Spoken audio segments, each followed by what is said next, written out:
Hi, welcome to the GBTA broadcast studio. I'm Heather Haley, and I'm really excited today to have with me Pablo Chiozza from the LATAM Airlines group. So welcome, Pablo. Yeah, thank you. Thanks for for having being me here. Thanks for being at convention.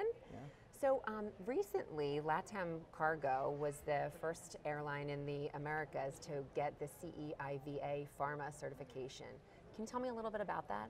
Yeah, well, that certification is mainly about how you handle the pharmaceutical products, how you take care of the temperature. The temperature is controlled from the point of origin to the point of destination, and how the different personnel that is in touch with the different products,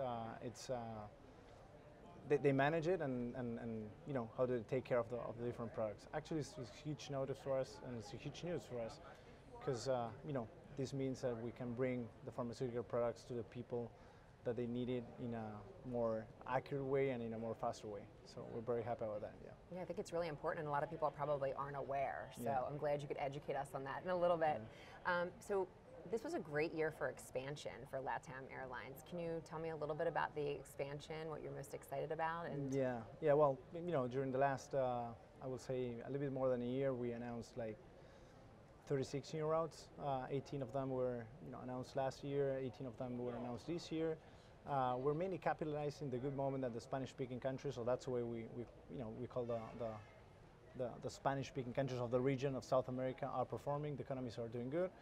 So we're trying to capture the good momentum of the region, and we are adding capacity mainly in not only domestic but regional flights out of the different hubs we have down there. But what we are always seeing is that Brazil is recovering.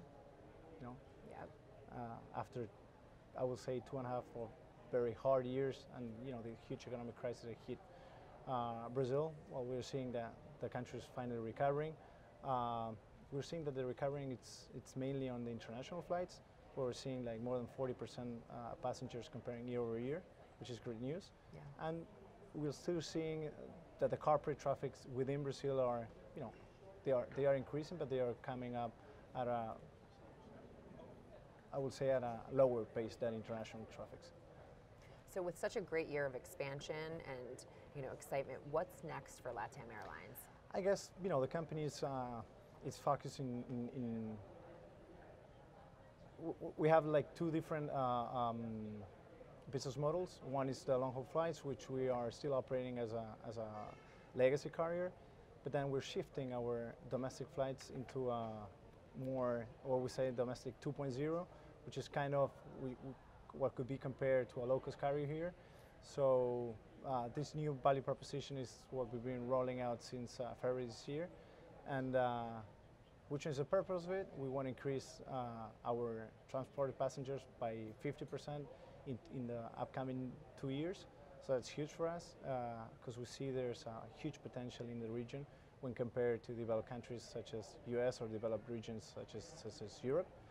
And the other thing is that we're getting ready to the low-cost carriers that are coming into the region. Right. So there's going to be a fierce battle there, and we got to get in shape. So that's what's coming, I would say, from now till the end of the year. Well, exciting stuff. Thank you again so much for sharing that with us and for being here with me today. From the GBTA broadcast studio, I'm Heather Haley.